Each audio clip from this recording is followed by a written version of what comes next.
प्रभूचा गौरवस्सो आत्ता आणि सदा सर्वदा. आत्ता आणि सदा सर्वदा प्रभूचा गौरवस्सो. माणसाच्या हातून एखादी चूक घडली आणि जर त्याला ती चूक करण्याची सवय जडली तर हळूहळू तो रसातळाला जाऊ लागतो. त्याच्या हातून एका मागोमाग एक अशा अनेक चुका घडत राहतात. एक चुकलेलं पाऊल सावरण्यासाठी जर दुसरं चुकलेलं पाऊल टाकलं तर माणूस अधोगतीला जाऊ शकतो.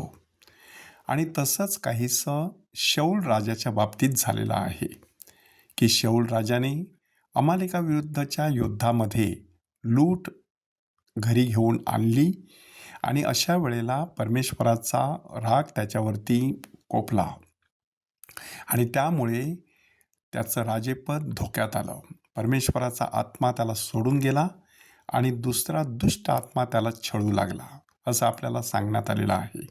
आणि त्याला एकच कारण की त्याने होमारपण ह्याला अधिक महत्त्व दिलं, आज्ञाधारकपणा बाजूला सारला. अशा प्रकारे त्याच्या हातून घडलेलं आज्ञाभंगाचं ते पहिलं पाप. आता त्याच्या हातून दुसरं पाप घडायला सुरुवात होत आहे. कालच आपण ऐकलेलं आहे की पलिष्ठ्यांचा सेनापती गोलायत ह्याला दाविदाने ठार केलं आणि त्यामुळे आजच्या पहिल्या वाचनामध्ये आपण ऐकणार आहोत की दाविदाचा जय जयकार सुरू झाला. शौलापेक्षाही दाविदाला अधिक महत्त्व प्राप्त झालं. सगळीकडे त्याच्या नावाचा उदो उदो सुरू झाला.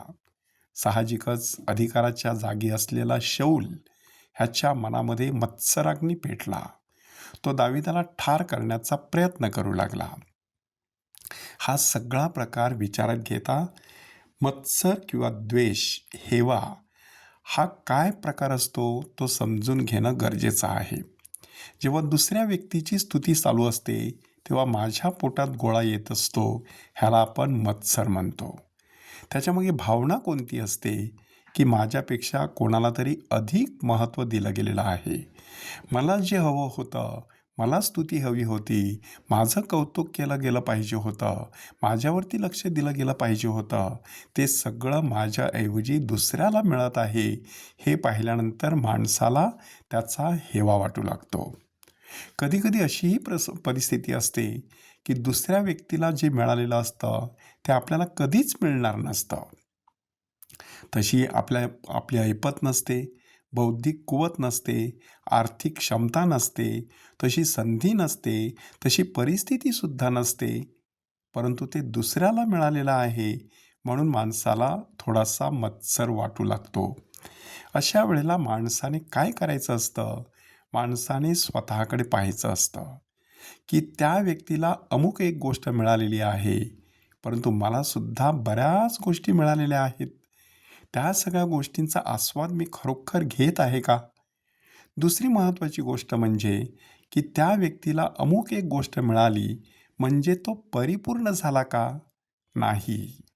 जरी त्या व्यक्तीला ती गोष्ट मिळालेली असली तरी त्या व्यक्तीला सुद्धा अनेक त्रुटींना, दोषांना, दुर्बलतेंना सामोरं जावं लागतं. त्याही व्यक्तीला संघर्षाला सामोरं जावं लागतं. जगी सर्व सुखी असा कोण आहे, विचारी मना तूच शोधून पाहे, असं माणसाने विचार केला पाहिजे. की एखादी व्यक्ती फार सुंदर दिसते म्हणून एखाद्या स्त्रीला तिचा हेवा वाटू लागतो, परंतु जेव्हा तिला कळतं की ह्या सुंदर स्त्रीच्या जीवनामध्ये बरीच समस्याची कारणं आहेत, वडील आजारी आहेत, नवरा दारुड्या आहे, मुलगी लग्न होऊन गेली होती ती घरी परत आलेली आहे, ही तिची दुखणी पाहिल्यानंतर ज्या गोष्टीविषयी हेवा वाटायला लागतो ती गोष्ट आपोआपच सौम्य बनते. सांगण्याचा अर्थ इतकाच की माणसाने केवळ झापडं बांधून एखाद्या व्यक्तीच्या यशाकडे पाहून त्या व्यक्तीविषयी मत्सर बाळगायचा नाही, तर अधिक व्यापक दृष्टिकोनातून बघून त्या व्यक्तीच्या जीवनातील व्यथावेदनांचा मागोवा घेत राहायचं. ह्याचा अर्थ असा नाही की जे काही चांगलं आहे त्याऐवजी जे वाईट आहे त्याच्यावरती लक्ष केंद्रित करावं. उलट दुसऱ्यांमधील चांगुलपणाचा जर आपल्याला खरोखरच आदर ठेवायचा असेल तर आपल्यामधील चांगुलपणा सतत वाढवत राहायचं. त्या चांगुलपणाचा एक भाग म्हणजे खऱ्या चांगुलपणाची स्तुती करणं, प्रशंसा करणं. तशी प्रशंसा आणि स्तुती होत असेल तर त्यामध्ये दिलखुलासपणे सहभागी होणं. प्रभू येशू ख्रिस्त आपलं जे काही सामर्थ्य होतं ते सगळ्या लोकांना वाटत फिरला. आजारी, दुखणेकरी, भूताने पछाडलेले, दुष्टात्म्याने त्रस्त असलेले अशा सगळ्या लोकांना त्याने आपल्या सामर्थ्याचा आस्वाद घेण्याची संधी दिली. आपल्यामधील चांगुलपणा वाढवूया, दुसऱ्यामधील चांगुलपणाचं कौतुक करूया. चांगुलपणाचा उगम असलेला परमेश्वर आपल्याला सदैव आशीर्वादित केल्याशिवाय राहणार नाही.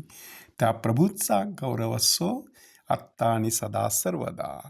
आत्ता आणि सदा सर्वदा प्रभूचा गौरव असो.